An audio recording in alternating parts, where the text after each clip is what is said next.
Ganyan yung Isuzu Crosswind dahil nga sa lakas na ng leak ng power steering. Asa na-check natin yung gearbox ni boss, oil seal. Tsaka nga yung mga kit niya, kailangan natin palitan yan. Sa katagalan talaga, lumulutong yung mga oil seal. Kaya babaklasin po natin yung gearbox. Medyo matrabaho rin, pero syempre, ayan, umpisa na po natin. Kailangan natin yan araw-araw.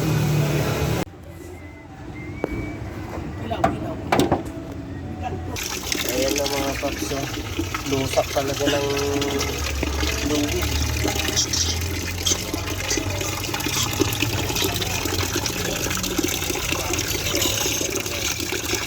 Idol yung sa ating turbo na natin ng carbon.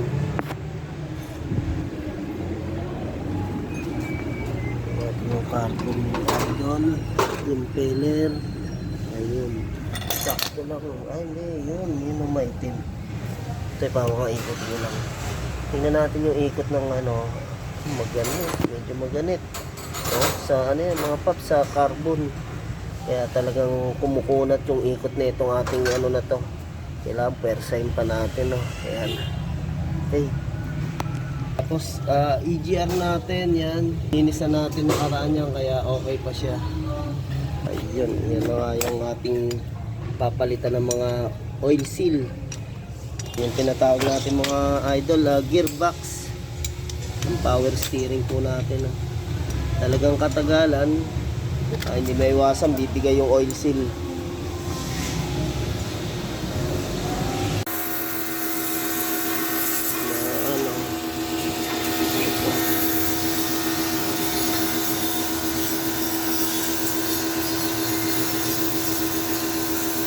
Tatlo lang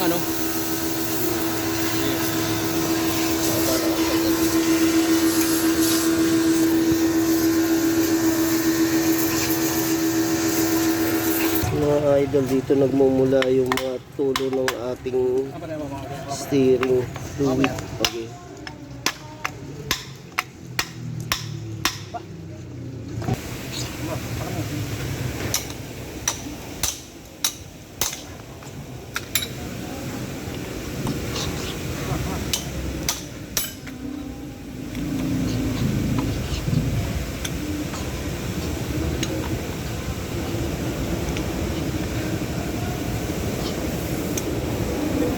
Spray.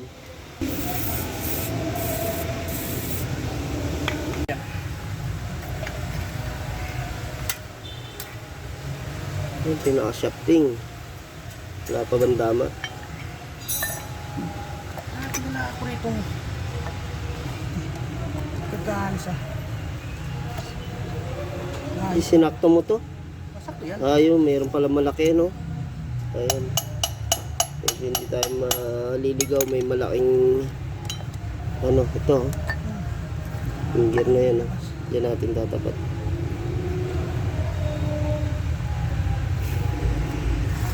Yung talagang madami lang mga idol ang pag-repair na ito.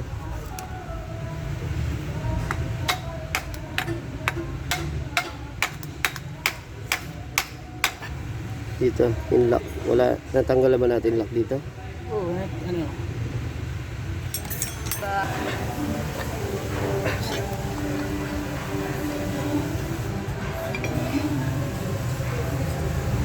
Ayun yung mga ating pinapalitan na mga kit, mga pops.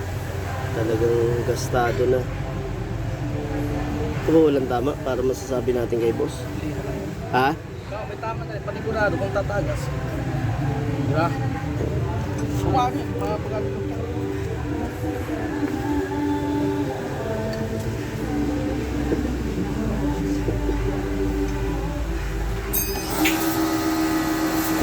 Ayun ang tama sa ating shafting mga paps.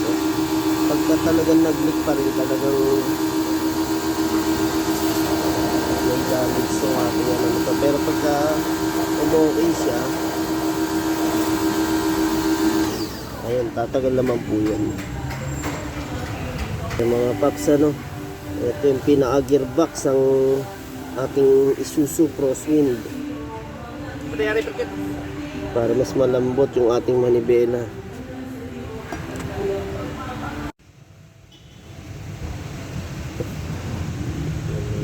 Idol.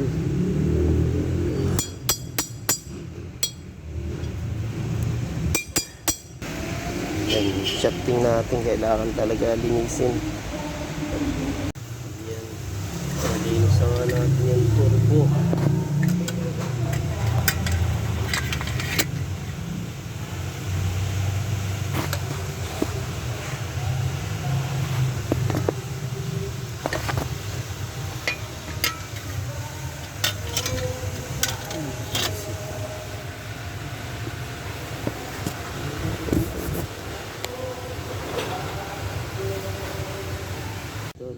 Lalagyan na natin yung bagong o-ring.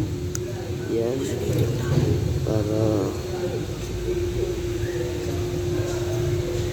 ilalapat lang natin siya. Ayun, okay. Salpak na natin ganun no, mga idol lang. Sinusuksok na naman. Tapos syempre, ayun, dahil malulutong na nga rin itong pinagpalitan natin, sa katagalan talagang bibigay po ito. No? Tingnan natin ipukulan ng ngipin. Wala.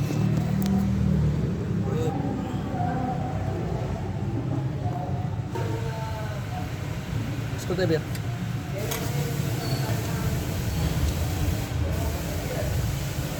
Malieros.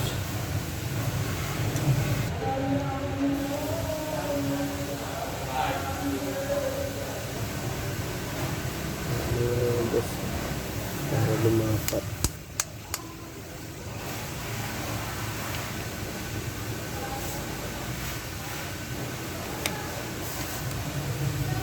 Ayan yung apat na tornil ng mga idol. Pagka tinanggal yan, mapapalabas na natin yung pinaka-shafting. Ayan, ang hugot po talaga niyan para lumabas siya is pag ganun papunta rin dun ang labas niya. Kaya kailangan natin tanggalin tong Saan nakaharap yun? mga idol na yung dito to. Kaya tatanggalin nyo to, tapos doon nyo palulusutin para mapalitan ng mga oil seal. Tapos hindi naman kayo mawawala na ito mga paps pag ibabalik na. Ayan. Yan yung kita niyo malaking groove na yan. Yan. Yan yung pinaka-guide.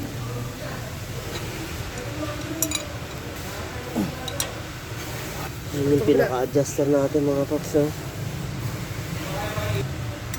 Ayan. Tapos papalitan pa natin ng o-ring dito mga idol. Katok kasi.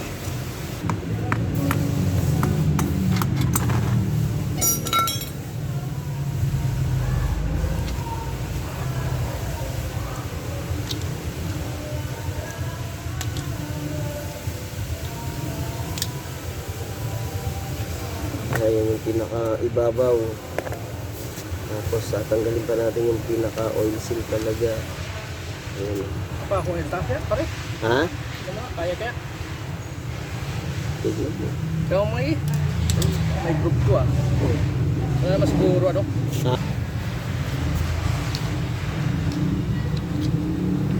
Ano? Nasa mo na yung baby.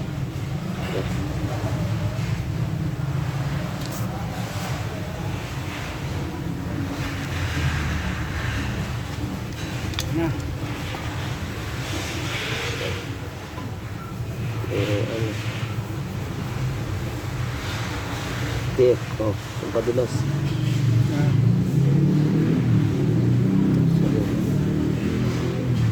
Okay. Pupul mo. Ano ko? Yo. Tak. Okay. Sige lang. Lock. Oh, yan. Bago. Bagong lock. Yan.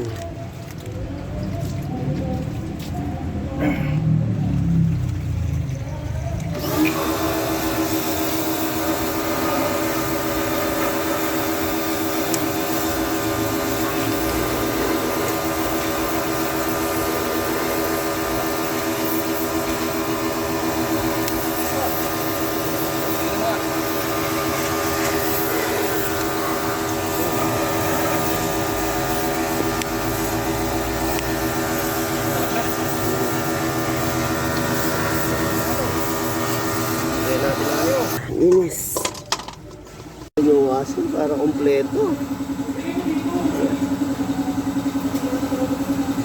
Ay mga idol, etong gearbox natin talagang hindi na rin natin na kung paano kalasin natin kabitan po kasi talagang medyo mahirap din. Kung kaya nyo naman i-DIY yan, picturean nyo lang po yung mga parts bago nyo kalasin ba, kayang-kaya nyo rin po yun. Yung dali natin nun, maliit ang kabilang kabig, ano? Oo, ayan na mga idol, nalinisan na nga natin, spray natin lang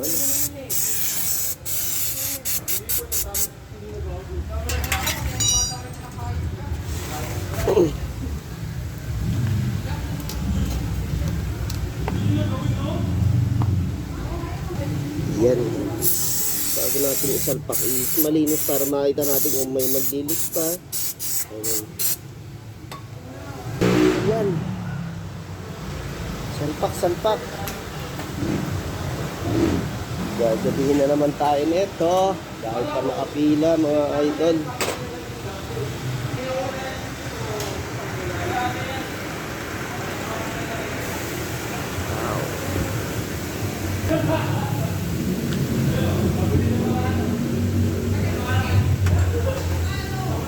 Tigas. Ayun.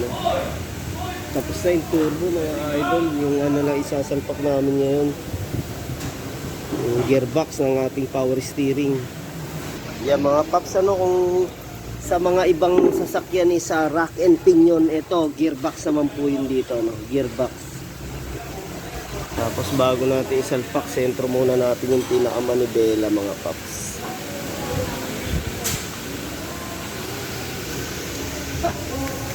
Idol, para masubukan natin, lagyan na muna natin ng power steering fluid.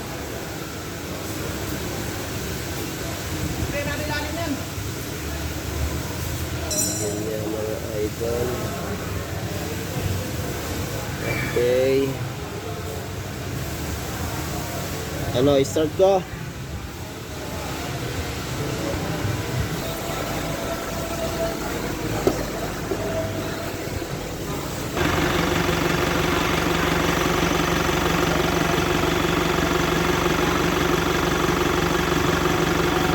Sa power steering natin mga idol, yung saktong level lang po meron tayong sukat yun. Max to, max power. Sinyalis nga tayo na. Sinyalis yun na wala pang ATF power steering ang loob. Kaya naingay.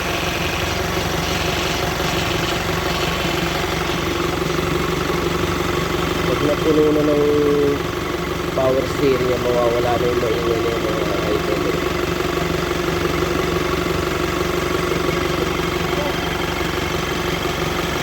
Ha? Nakalampating naman ayan wala na nga yung maingay mga paps pagka basta kulang pa yung ating ATF talagang uungin pa yan uuhuli.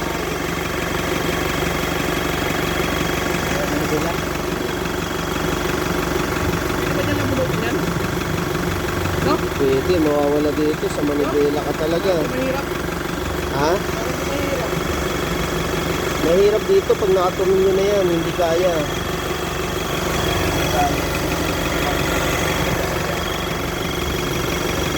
Ayan, nakasamak sa mga kapito.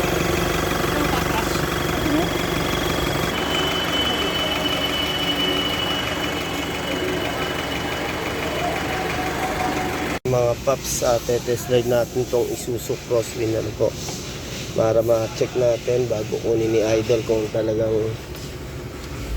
wala nang leak sa power steering, sa gearbox ng ating steering wheel.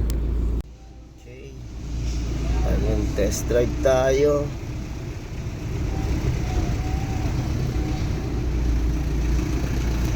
Ayun kasi mga idol, kaya kailangan din natin i-test drive. Minsan pag nagawa tayo ng ganyan, pagka may sablay yung ating o-ring, pwede umugong ano po, hindi maganda yung pasok ng fluid o power steering fluid. Ito magawa pa natin to. Ayan. Hindi maganda yung pasok ng power steering, kaya uugong yung ating pump.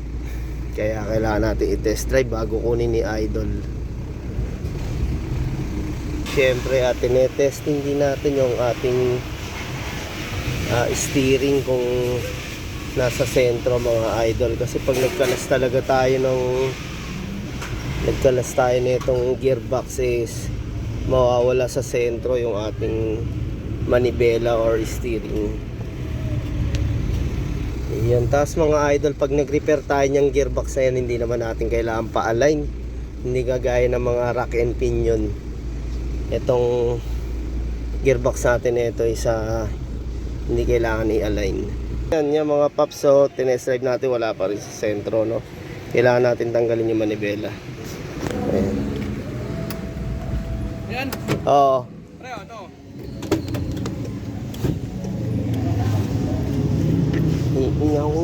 Iingaw.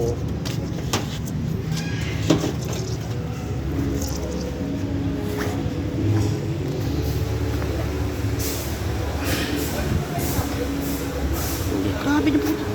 Ha?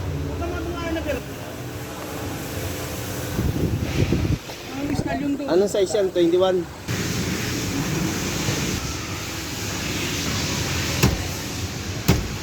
Ay. Yun na, sinesentro na. Yan.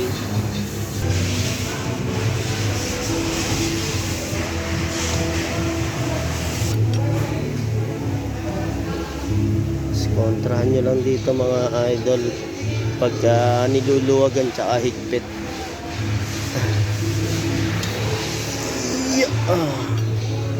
Yun.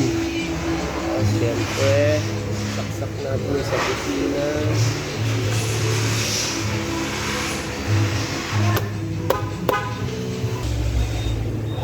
Paps, chinek pa natin kung may leak pa rin, ano po.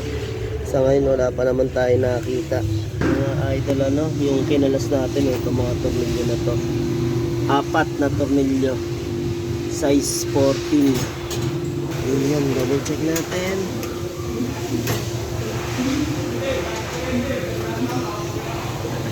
Madumi, kailangan ni boss ipa underwash.